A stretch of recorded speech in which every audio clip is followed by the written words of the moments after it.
எல்லாருக்கும் வணக்கங்க.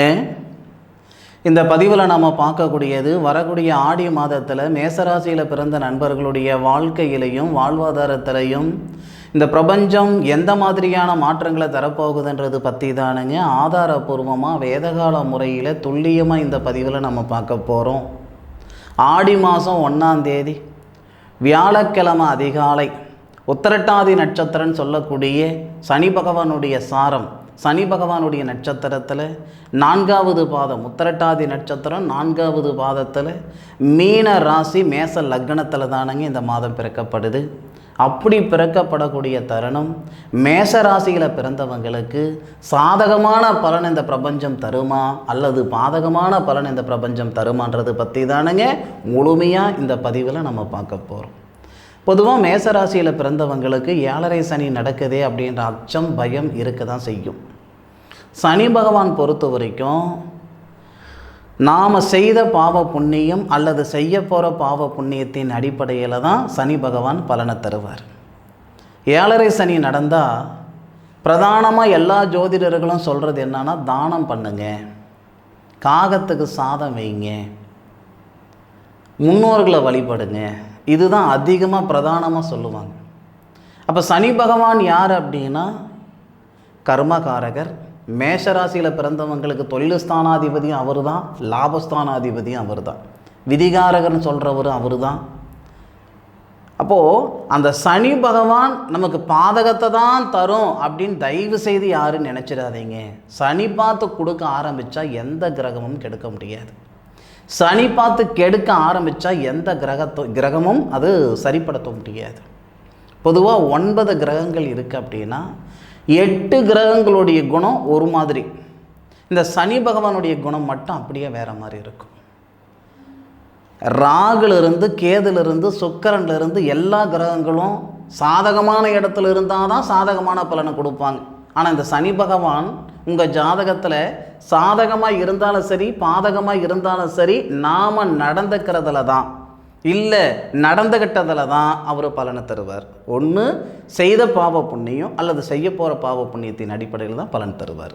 7.5 சனியுடைய அச்சம் தயவு செய்து மேசராசியில் பிறந்தவங்களுக்கு வேண்டாம். சரிங்க, வரக்கூடிய ஆடி மாதம் மேசராசியில் பிறந்தவங்களுக்கு சாதகமாக இருக்குமா அப்படின்னா, மேச ராசியாதிபதின்னு சொல்லக்கூடிய செவ்வாய் மேச ராசிக்கு 5வது பாவகத்தில் பூர்வ புண்ணியஸ்தானம்னு சொல்லுவாங்க. பூர்வ புண்ணியஸ்தானத்தில் 12ஆம் தேதி வரைக்கும் இருக்கிறது நமக்கு சிறப்பு தானுங்க. இது எப்படி சொல்லலாம்னா, ராசியாதிபதி ராசிக்கு 5வது பாவகத்தில் இருக்க 5வது பாவகத்துக்கு அதிபதின்னு சொல்லக்கூடிய புத்திரஸ்தானாதிபதி 4வது பாவகத்தில் புதனுடன் சேர்ந்து புதனாதித்ய யோகமாக இருக்கக்கூடிய மிக சிறந்த ஒரு தருணம் இது. எத்தனையோ பேர் எல்லா திறமையும் இருந்து அந்த திறமையை வெளிக்காட்ட முடியாத ஒரு சந்தர்ப்பம் இல்லாததுனால இருக்கிற இடம் தெரியாமல் இருக்கக்கூடிய நண்பர்கள் நிறைய பேர் இருக்க தான் செய்வாங்க.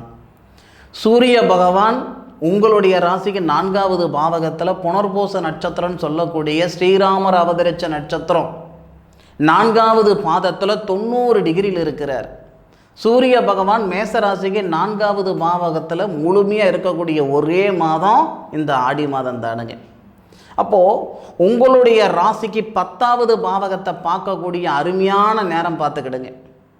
சூரியன் அப்படின்றவர் 5வது பாவகத்துக்கு அதிபதி, பூர்வ புண்ணியஸ்தானாதிபதி, 4வது பாவகத்தில் புதனுடன் சேர்ந்து வெவ்வேறு சாரத்தில் சூரியன் புனர்பூச நட்சத்திரம் 4வது பாதத்தில் சரியாக 90 டிகிரியில், புதன் ஆயிலி நட்சத்திரம் 2வது பாதத்தில் 111 டிகிரி. அப்போ சூரியனுடன் எந்த கிரகமும் 5 டிகிரிக்குள்ளே இருந்தால் தான் அஸ்தமனம் ஆகும். இது அஸ்தமனம் ஆகலை. புதனாதித்ய யோகமாக இருந்து உங்களுடைய ராசிக்கு 10வது பாவகன் சொல்லக்கூடிய தொழில் ஸ்தானத்தை பார்க்குறார். அருமையான நேரம். 7.5 சனியை பற்றி கவலைப்பட வேண்டாம். இடமாற்றங்கள் வேணும்னு நினைக்கிறீங்களா? இந்த மாதத்தில் செய்யுங்க. சார் உங்களை நம்பி நான் செய்கிறேன், உங்கள் பேச்சு கேட்டு நான் செய்கிறேன் சார், ஏதாவது சிக்கலாகி போச்சுன்னா நீங்கள் தான் சார் பொறுப்பு. நிச்சயமாக நான் பொறுப்பேற்றிக்கிறேனுங்க. மேஷராசியில் பிறந்தவங்க உங்களுக்காக இது வரைக்கும் இங்கே வாழ்ந்துருக்கிறீங்களோ இல்லையோ, இல்லை இதுக்கு மேற்கொண்டு வாழ போகிறீங்களோ இல்லையோ, உங்களை சார்ந்தவங்களுக்காக தான் வாழுவீங்க, வாழவும் போவீங்க. பொதுவாக மேசராசியில் பிறந்தவங்களுக்கு உண்டான மிகப்பெரிய குணமே அதுதான். காய்க்கிற மரம் தான் கல்லடிபடுன்னு சொல்லுவாங்க இல்லைங்களா, அது மற்றவங்களுக்கு பொருந்துமோ இல்லையோ இந்த மேசராசியில் பிறந்தவங்களுக்கு நல்லாவே பொருந்தும். இடமாற்றங்கள் வேணும், வேலை மாற்றங்கள் வேணும், வேறு நிறுவனத்துக்கு போகணுன்ற எண்ணத்தில் இருந்துக்கிட்டு இருக்கிறேன்னா தாராளமாக இந்த நேரத்தை நீங்கள் பயன்படுத்திக்கிடலாம். எத்தனை நாள் வரை சார்? ஆடி மாதம் முழுவதும் சொல்கிறேனுங்க. ஆடி மாதம் 1ஆம் தேதியிலிருந்து ஆடி மாதம் 31ஆம் தேதி வரை மேஷராசியில் பிறந்தவங்க வேலை மாற்றங்கள், இடம் மாற்றங்கள், இருப்பிட மாற்றங்கள் இதெல்லாமே நீங்கள் செய்துக்கிடலாம். வேலைக்காக மட்டும் சொல்ல வரல. நம்ம இருப்பிடம், நான் பூர்வீகத்தில் இருக்கிறேனுங்க, வெளியே போகலாம்னு இருக்கிறேனுங்க, போக முடியாத ஒரு சந்தர்ப்பத்தில் இருக்குது, ஆடி மாதம் பரவாயில்லையா, அதுக்கான ஏற்பாடு எடுத்துக்கிட்டிங்கன்னா ஆவணி மாதம் செஞ்சுக்க போகிறீங்க. நினச்ச உடனே எந்த செயலும் செஞ்சுட்டு போகிறதில்ல பாருங்கள், இல்லையா? குழந்தை பிறக்கணும்னா 10 மாதம் வெயிட் பண்ணணும், பிறந்த குழந்தை நடக்கணும்னா மறுக்க ஒரு 10 மாதம் வெயிட் பண்ணணும், இல்லையா? எல்லாத்துக்கும் ஒரு நேரம் இருக்குதானே. இடமாற்றங்கள் செய்யணும் அப்படின்னா இந்த மாதத்தை பிளான் பண்ணுங்க, ஆவணி மாதத்தில் நீங்கள் அது அமைச்சிக்கலாம். அதே மாதிரி 4வது பாவகத்தில் சூரியனும் புதன் இருக்கிறது உண்மைக்கே நல்லது. ஏற்கனவே உங்களுக்கு 7.5 சனி நடக்குது, இது ஒரு புறம் இருக்கட்டும். விரயங்கள் ஏதாவது செய்யணும்னு நினைக்கிறீங்கன்னா இந்த நேரம் நீங்கள் பயன்படுத்திக்கோங்க. வாகனத்தில் இன்வெஸ்ட்மெண்ட்டு பண்ண வேண்டாம். ஏன்னா நம்ம செவ்வாய் ஆடி மாதம் 12ஆம் தேதி உங்களுடைய ராசிக்கு 6வது பாவகத்துக்கு போயிட்டு 12வது பாவகத்தில் இருக்கக்கூடிய சனி பகவானை பார்ப்பார். சனி பகவானுடைய பார்வையும் செவ்வாவுடைய பார்வையும் இது மேசராசியில் பிறந்தவங்களுக்கு கொஞ்சம் சாதகத்தை கொடுத்துரும். எந்த வகையில் சாதகத்தை கொடுக்கும்னா பாதகத்தை கொடுக்கும். எந்த வகையில் பாதகத்தை கொடுக்கும்னா, ஷேர் மார்க்கெட்டில் ஏதாவது காசு பணம் இன்வெஸ்ட்மெண்ட் பண்ணலாம்னு இருக்கிறேன் சார், ஒரு வாகனம் வாங்கலாம்னு இருக்கிறேனுங்க, 5 வட்டிக்கு கொடுக்குறேன்னு சொல்கிறாங்க, 5 வட்டிக்கு கொடுக்குறேன்னு சொல்கிறாங்க, அதனால் நான் நகையை அடமானம் வச்சுப்புட்டு என் கோல்டு அடமானம் வச்சு 80 காசு வட்டி வருது, நான் 5 வட்டிக்கு கொடுக்கலாமா, இந்த மாதிரி செயலெல்லாம் செஞ்சிங்கன்னா கண்டிப்பாக நட்டம் ஏற்பட்டுடும். ஆடி மாதம் 12ஆம் தேதியிலிருந்து 40 நாள் மேஷராசியில் பிறந்தவங்க பெருசாக கொடுக்கல் வாங்கல் வச்சுக்கக்கூடாது. செய்ய வேண்டிய வேலை என்னன்னா, இன்வெஸ்ட்மெண்ட்டுன்றது மண்ணு மனையில் போடுங்க, தப்பில்லை. வாகனம் வாங்கிறது கூட தப்பு தானுங்க. அதை நம்ம யோசனை பண்ணி தான் நம்ம செஞ்சுக்கிடணும், பார்த்துக்குவோம். அதுபோக சூரிய பகவான் இப்போ ஆடி மாதம் இருக்குது, ஆடி மாதத்தில் எந்த நாளில் எந்த செயல் சார் வரும் அந்த விவரமும் சொல்கிறேனுங்க. ஆடி மாதம் 1ஆம் தேதியிலிருந்து ஆடி மாதம் 3ஆம் தேதி வரை புத்திர ஸ்தானாதிபதின்னு சொல்லக்கூடிய சூரியன் 4வது பாவகத்தில் புத்திரகாரகன் சொல்லக்கூடிய குருவுடைய சாரத்தில் இருக்கிறார். குழந்தை பாக்கியத்தில் இருக்கக்கூடிய தடைகள் நீங்கும். சார் ஆடி மாதத்தில் கருதரிச்சா, குழந்தை கருதரிச்சா சித்திரை மாதத்தில் பிள்ளை பிறக்கும் அப்படின்னு சொல்லுவாங்களே சார், குழந்தையே இல்லாமல் போகாத கோவில் குளம் இல்லை, பார்க்காத வைத்தியம் இல்லை, பண்ணாத பரிகாரம் இல்லை. அப்பேற்பட்டவங்களுக்கு ஆடி மாதத்தில் குழந்தை நின்னா என்ன, இல்லை ஆவணி மாதத்தில் குழந்தை நின்னா என்னங்க, இல்லையா? அப்போது ஆடி மாதம் 1ஆம் தேதியிலிருந்து ஆடி மாதம் 3ஆம் தேதி வரை புத்திரஸ்தானாதிபதினு சொல்லக்கூடிய கிரகம் புத்திரகாரகனுடைய சாரத்தில் ஏறி உங்களுடைய ராசிக்கு 10வது பாவங்களை பார்க்கக்கூடிய நேரம் நல்ல நேரம். இதனால் புத்திர பாக்கியம் ஏற்படுறதுக்கு உண்டான நல்ல ஒரு தருணம், நல்ல ஒரு நேரம் தானுங்க. 3ஆம் தேதியிலிருந்து 17ஆம் தேதி வரை இதே சூரிய பகவான், அதாவது பூசம் நட்சத்திரம்னு சொல்லக்கூடிய சனி பகவானுடைய சாரத்தில் வராரு. அந்த நேரத்தில் தான் நீங்கள் விரயம் பண்ணணுங்க. ஆடி மாதம் 3ஆம் தேதியிலிருந்து ஆடி மாதம் 17 தேதி வரை விரய செலவுகள் செய்யறதுக்கு உண்டான நேரமாக இருக்கும். அது நீங்கள் பார்த்துக்கிடலாம். இடமாற்றங்கள் ஆகிறது, விரைய செலவு பண்ணுறது, இருக்கிற வீடு ஆல்ட்ரேஷன் பண்ணலாம்னு நினைக்கிறது, இந்த மாதிரி ஒரு செயல்கள் எல்லாம் செஞ்சுக்கிறது உண்மைக்கே நல்லதாக இருக்கும். ஆடி மாதம் 17 தேதிக்கு மேலே சூரிய பகவான் புதனுடைய சாரத்தில் வராரு. ஏற்கனவே புதனுடன் தான் சூரியன் இருக்காருங்க. அப்போது புதனுடைய சாரத்தில் வரும் பொழுது ஆயிலி நட்சத்திரம் அப்படின்னு சொல்லக்கூடிய புதனுடைய சாரத்தில் 17ஆம் தேதியிலிருந்து 31ஆம் தேதி வரை கிட்டத்தட்ட 14 நாள் வராரு. புதனாதித்ய யோகமும் நமக்கு இருக்குது. அந்த நேரத்தில் வேலை வாய்ப்புகள் சுமூகமாக இருக்கும். வேலை வாய்ப்பில் இருக்கிற சிக்கல்கள் எல்லாம் சீராகும். வேலை இல்லாமல் கிடைக்கிற வேலையெல்லாம் பார்த்துக்கிட்டு இருக்கிறேன் சார், நான் படித்த படிப்புக்கு உண்டான உத்தியோகம் இல்லாமல் கிடைக்கிற வேலையெல்லாம் நான் பார்த்துக்கிட்டு இருக்கிறேன் சார் அப்படின்னா நிச்சயம் உங்களுடைய உழைப்புக்கு தகுந்த உயர்வு, வாழ்க்கைக்கு ஏற்ற வளர்ச்சி, படித்த படிப்புக்கு உண்டான உத்தியோகம், இந்த மாதிரியான நல்ல விஷயங்கள் எல்லாம் ஆடி 17ஆம் தேதியிலிருந்து ஆடி 31ஆம் தேதிக்குள்ளார நிச்சயம் வரும். இதில் மாற்று கருத்து இல்லை. வாய்க்கு வர்றதெல்லாம் சொல்லக்கூடிய ஜோதிடர் நான் கிடையாதுங்க. அந்த அவசியம் எனக்கு இல்லை. கடவுள் புண்ணியத்தில் நிம்மதியான வாழ்க்கை, நிறைவான வாழ்க்கை நான் வாழ்ந்துக்கிட்டு இருக்கிறேனுங்க. யாருக்கிட்டையும் என்னுடைய பேரை நான் கெடுத்துக்கிட மாட்டேன். ஆதாரம் கொடுத்துருக்கிறேன். ஆடி மாதம் 31 நாளுக்குள்ளார சூரிய பகவான் எந்த இடத்துல எந்த சாரத்துக்கு வராரு அப்படின்றது சொல்லி அதுக்குண்டான பலனை உங்களுக்கு சொல்லியிருக்கிறேனுங்க. ஆடி மாதம் 1ஆம் தேதியிலிருந்து 3ஆம் தேதி வரைக்கும் ஒருத்தருடைய சாரம், 3ஆம் தேதியிலிருந்து 17ஆம் தேதி வரைக்கும் இன்னொருத்தருடைய சாரம், 17ஆம் தேதியிலேருந்து 31ஆம் தேதி வரைக்கும் இன்னொருத்தருடைய சாரம். சாரம் இல்லைன்னா சாஸ்திரம் இல்லைங்க. வேலை வாய்ப்புகள் பற்றி நீங்கள் முடிவு எடுக்கணும் அப்படின்னா ஆடி 17ஆம் தேதியிலிருந்து ஆடி 31ஆம் தேதி வரைக்கும் நல்ல நேரம்.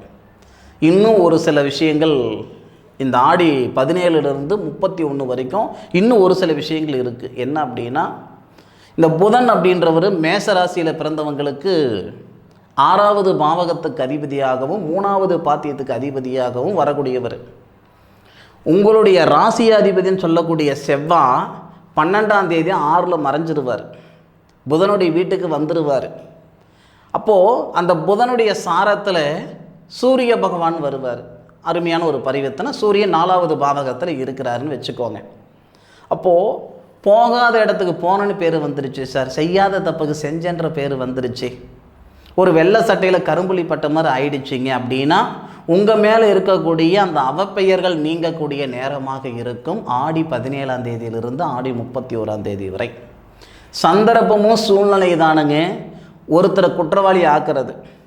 நான் தப்பு செய்யலைங்க, ஆனால் தப்பு செஞ்சு தான் சொல்லிட்டாங்க, அது வெளிப்படுத்துறதுக்கு, அதாவது நான் குற்றமற்றவன் வெளிப்படுத்துறதுக்கான நேரமே எனக்கு கொடுக்கலைங்க அப்படின்னா அது கணவன் மனைவிக்குள்ள ஏற்படக்கூடிய சண்டைகளாக இருக்கட்டும், காதலர்களுக்கு இடையிலே புரிதல் இல்லாமல் ஏற்பட்ட ஒரு சங்கடங்களாக இருக்கட்டும், இல்லை ஒரு வேலை செய்கிற இடத்துல ஏற்பட்ட ஒரு சங்கடமாக இருக்கட்டும், ஆடி 17ஆம் தேதியிலிருந்து 31ஆம் தேதிக்குள்ளார நீங்கள் சொல்லக்கூடிய வார்த்தைகளை இன்னொருத்தர் காது கொடுத்து கேட்பாங்க. இந்த நேரத்தில் புரிய வைங்க. இந்த பிரபஞ்சம் எல்லாருக்கும் எல்லா நேரத்துலையும் சாதகமான பலன் தராது. ஏதாவது ஒரு நேரத்தில் சாதகமான பலன் தந்து தானே தீரணும். அந்த மாதிரி நேரம்தான் மேசராசியில் பிறந்தவங்களுக்கு வரக்கூடிய ஆடி 17லிருந்து ஆடி 31 வரை.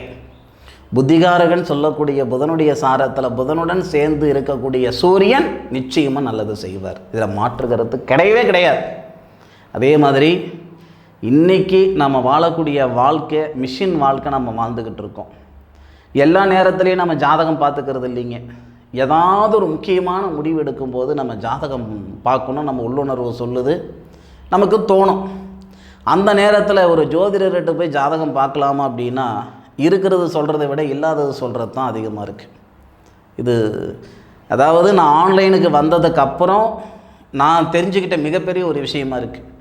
எங்கிட்ட வரக்கூடிய ஜாதகம் பார்க்கணும் அப்படின்ட்டு வரக்கூடிய கிளைண்ட் எல்லாமே பார்த்தீங்கன்னா எல்லாரும் சொல்ல முடியாதுங்க. பிரதானமாக மற்றவங்கக்கிட்ட போய் சிரமப்பட்டு சின்னப்பட்டு எந்திரம் மந்திரம் தந்திரம் இப்படியெல்லாம் சொல்லி சலிச்சு போச்சு சார் அப்படின்னு வரவங்க தான் அதிகமாக இருக்காங்க. அதுக்காக நான் என்ன செய்திருக்கிறேன்னா, ஓரளவுக்கு ஜாதகம் பார்க்குற அளவுக்கு விவரம் தெரிஞ்சுக்க முடியலைனாலும் ஓரளவுக்கு உங்களுடைய ஜாதகம் ஒரு நோட்டை எழுதிக்கிட்டு உங்களுக்கு என்ன தசை நடக்குது, என்ன புத்தி நடக்குது, அட்லீஸ்ட் அந்த தசைக்குண்டான பலனாவது புத்திக்குண்டான பலனாவது நீங்கள் தெரிஞ்சுக்கிடணும் அப்படின்ற நோக்கத்துக்காக இந்த மாதிரி ஒரு சாதக புக் ஒன்று ரெடி பண்ணுறேன். இது ஒருத்தருடைய ஜாதக நோட்டு, இது டைரி கிடையாது, ஜாதக புத்தகம். இந்த ஜாதக புத்தகத்தில் என்ன விஷயம் அப்படின்னா, நம்ம பிறந்ததுலேருந்து இப்போ என்ன வயசு, இதுக்கு மேற்கொண்டு என்ன வயசு, 10 வயசில் என்ன தசை, 11 வயசில் என்ன தசை, 13 வயசில் என்ன தசை, அதுக்கு என்ன புத்தி, அதுக்குண்டான பலன் இதில் வந்துடும்.